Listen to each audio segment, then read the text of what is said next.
Buenos días. En la presente presentación, me he repetido. Bueno, en la siguiente presentación os voy a intentar explicar dos conceptos: ORF, Open Reading Frame o fase abierta de lectura, y CDS, Coding DNA Sequence o secuencia codificante, para centrar el trabajo que vais a iniciar dentro de unos pocos días en lo que se refiere a la notación del plásmido, ¿vale? Básicamente lo que vamos a hacer es, a partir de una secuencia de ADN, intentar buscar ORFs, es decir, fases abiertas de lectura, y utilizando bases de datos intentaremos definir de esas ORFs cuáles son CDS, es decir, cuáles son secuencias codificantes y por tanto pueden tener un significado como proteína. La base está en el código genético, obviamente. Aquí lo tenéis. Acordaros que hay un codón de inicio. Bueno, realmente ya sabéis que hay varios codones de inicio. Aquí están los tres. ATG, que codificaría para la metionina, que en Escherichia coli pues supone el 83% de codones de inicio que tiene. GTG, que codificaría para una valina, que en el caso de Escherichia coli supondría el 14% de los codones de inicio. Y TTG, que codificaría para una leucina, que sería para Escherichia coli el 3% de los codones de inicio. Acordaros que independientemente de ATG, GTG o TTG, lo que se incorpora siempre es una formil metionina, que después pues puede ser procesada completamente o sencillamente se puede eliminarse el grupo fórmico. Acordaros que el código genético es degenerado, pero bueno, en este caso es poco importante. Bien, veamos esta secuencia, una secuencia modelo de 720 pares de bases, ¿de acuerdo? Es decir, lo que vamos a hacer ahora es buscar en primer lugar los codones de inicio, ¿vale? Fijaros que como codones de inicio solo he marcado en rojo los ATG, que codificarían para la metionina, pero he descartado los GTGs y los CTGs, que también tendríamos que tenerlo en cuenta.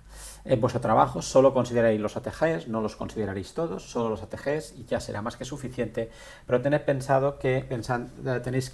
claro que también el software que vosotros utilizáis solo considera codones de inicio y codones de terminación, pero la mayor parte de softwares que buscan Open Reading Frames para después poder decidir si son secuencias de DNA codificante, además de buscar los codones de inicio, buscan posibles sitios de unión al ribosoma que estén situados 8, 15 nucleótidos cadena baja de los codones de inicio. Este es el criterio estricto para definir posibles ORF que van a dar lugar después a secuencias codificantes. En azul he marcado uno de los codones de stop, de los tres que hay, TGA. No he marcado TAG y TA. Si hubiésemos marcado todos los codones de inicio y todos los codones de stop, esto hubiese sido una amalgama, un batiburrillo de codones de inicio y codones de stop, y con esta información es más que suficiente. Toda aquella secuencia que esté comprendida entre un codón de inicio y un codón de terminación, manteniendo la fase de lectura, es una posible ORF. Por tanto, con este criterio, aquí tendríamos, cogiendo los 180 primeros nucleótidos y el análisis de las diferentes fases de lectura, ¿vale?, cuántos codones de inicio y cuántos de codones de terminación podrían dar lugar a una determinada ORF, ¿vale? Entonces aquí tendríamos un codón de inicio, ATG, que codificaría para esta metionina, y podríamos tener esta cadena de aquí que terminaría en esta posición de aquí. En esta otra fase de lectura tendríamos este codón de inicio que codificar para una metionina, y siguiendo la pauta de lectura continuaría por aquí y continuaría por aquí hasta llegar a este codón de terminación TA. Aquí tenemos, en esta fase de lectura no hay ninguna metionina, aquí sí hay una metionina que viene seguida de una metionina en la misma fase de lectura, podría empezar aquí o podría empezar aquí, y tendríamos que todo esto es una fase de lectura correcta, y aquí, digamos, terminaría, que no está marcado, pero aquí tendríamos un codón de terminación TGA. ¿Vale? Ya no hay más marcadas en esta cadena, creo. A continuación de este codón de terminación, veo que ya está. ¿Qué pasa? Pues que tenemos 6 fases de lectura, porque después tendríamos la cadena complementaria. Por ejemplo, aquí tenemos una TG, incorporé una metionina, y también tendríamos esto como una posible ORF, ya que tendríamos un codón de stop. ¿Vale? Aquí pasa exactamente lo mismo. Lo que pasa es que esta sería muy corta, aquí teníamos una metionina, ¡pup! Y aquí tenemos un codón de stop. Y esta de aquí teníamos una metionina, ¡pup, pup, pup, pup, pup! Y esta terminaría en esta posición de aquí. Fijaros que esta misma fase de lectura, que hemos dicho antes que aquí habría una posible proteína, realmente podría ser esta otra más larga, ¿vale?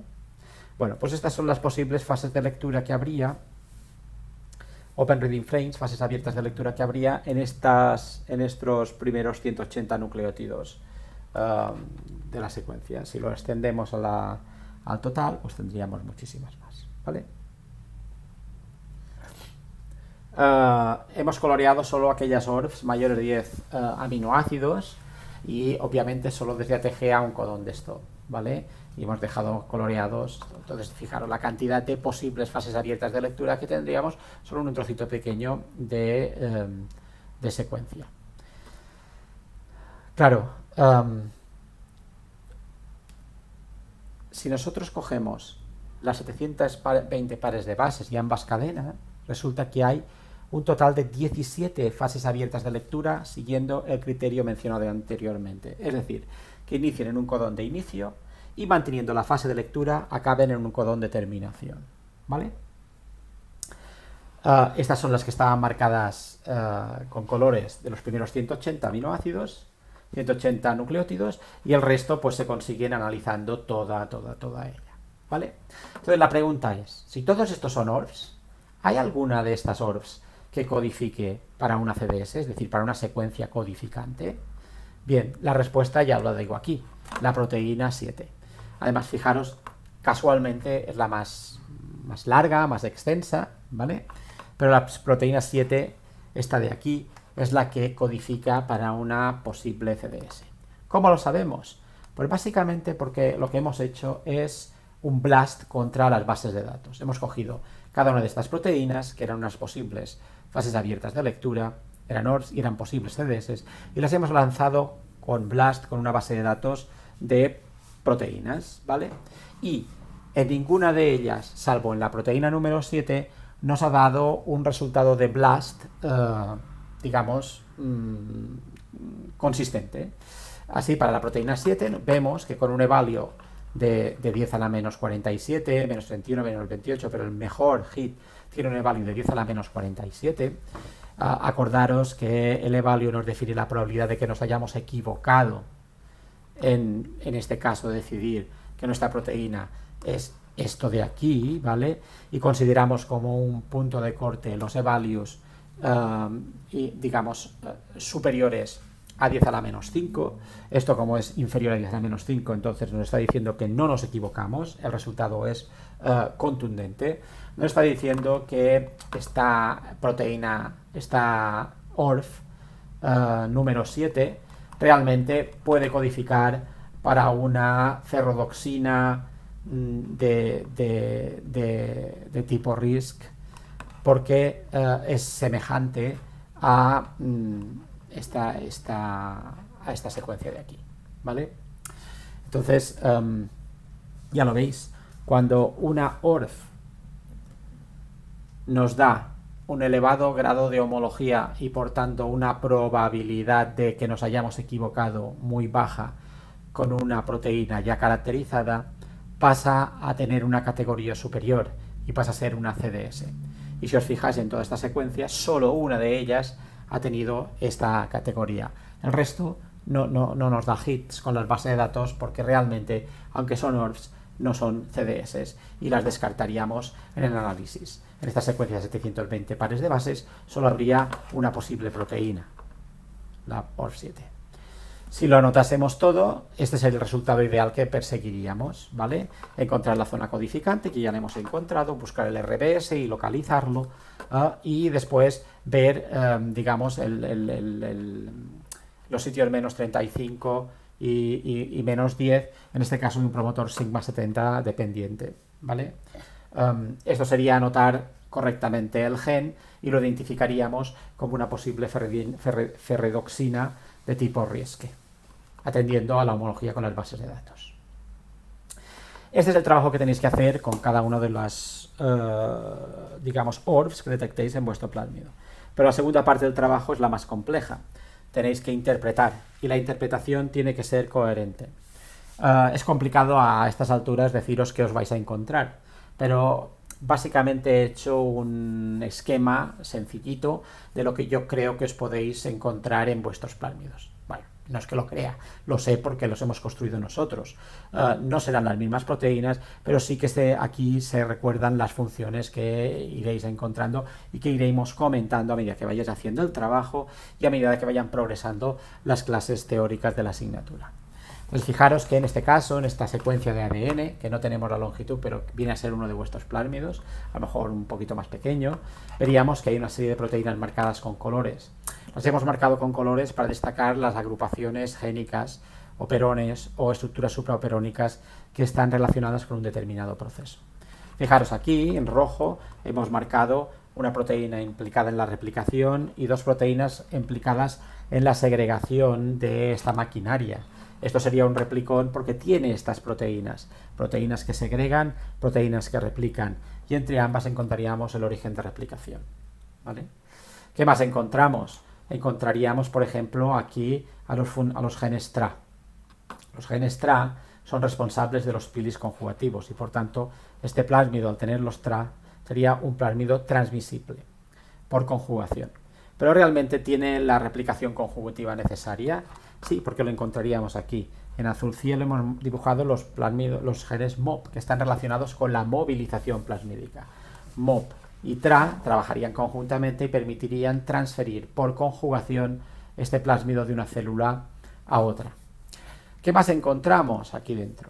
Bueno, encontramos estos genes que están marcados en violeta: AMPR, SPCR y TTR. Todos ellos son genes de resistencia a antibióticos, un gen de resistencia a tetraciclina, un gen de resistencia a spectimnomicina y un gen de resistencia a ampicilina.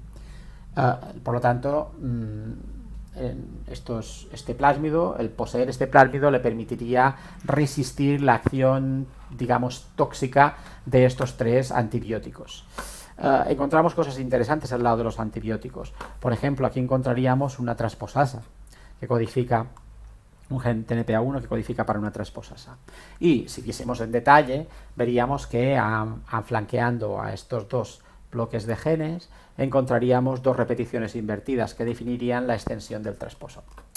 No pretendemos que identifiquéis o que lleguéis tan lejos en la anotación del plásmido. Es complicado encontrar las IRs, pero se pueden encontrar con programas adecuados. Lo que sí que nos interesa es que detectéis los elementos que permiten movilización génica, como los transposones, e intentéis, clasificarlos como afiliados a una determinada familia. El BLAST de esta transposasa con esta página web, con la base de datos que está accesible en esta página web de aquí, que es ISFinder, es una base de datos de secuencias de inserción, nos dice que esta transposasa pertenece a la familia IS5.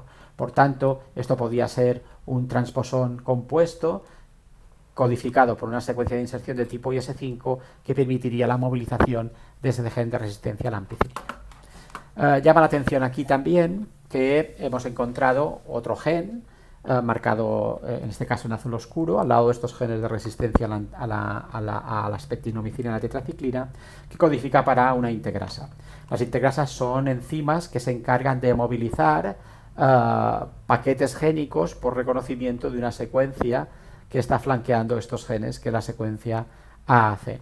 Por tanto, esta estructura de aquí sería un integrón que transportaría genes de resistencia a antibióticos. No os preocupéis que durante las clases teóricas hablaremos de los sistemas de movilización plasmídica, los sistemas de replicación y segregación plasmídica, los sistemas de movilización de genes como la integración y la transposición, todo esto lo controlaremos, ¿vale? Y finalmente os quería mostrar este otro clúster de aquí que está marcado en naranja, que codificaría para los genes implicados en la transformación del catecol a intermediarios del ciclo de Krebs. Si os fijáis, son 3 genes que están pegados uno al lado del otro, y realmente si buscásemos en la notación veríamos que aquí hay un promotor dependiente de un factor sigma concreto, y que cadena abajo de este promotor encontramos, y orientado en sentido contrario, una proteína reguladora, que sería el regulador de estos genes catabólicos. ¿Cómo sabemos esto? Bueno, tendríamos 2 pistas. Una sería la información que nos daría la comparación con bases de datos funcionales, como hemos visto antes, que nos permite identificar los ORFs con las CDS. Otra información importante será el uso de bases de datos específicas, como en este caso ESFinder, que os he puesto aquí en la página web, o en el caso del trabajo, pues tendréis acceso a una base, digamos, curada de genes degradadores que os permitirá determinar qué potencial catabólico tiene vuestros genes. Pero otra parte también es importante tener en cuenta que normalmente los genes reguladores se suelen situar pegados, y esto lo veremos en las clases de teoría, a los genes funcionales que controlan. ¿De acuerdo? Aquí vemos que CATR está justo cadena abajo y orientado en sentido contrario del primer gen de este operón formado por CAT-A, CAT-B y CAT-C. Por tanto, muy probablemente el producto génico de este gen CATR, la proteína, interactuaría específicamente aquí y se encargaría de la regulación transcripcional de este operón. ¿Sería un operón una proteína reguladora activadora o represora? Bueno, depende de lo que nos dé la homología con secuencias ya conocidas. Bueno, espero que esto os sirva de ayuda para poder hacer bien el trabajo, y bueno, nada más. Sencillamente ya sabéis dónde encontrarme si tenéis dudas. Gracias.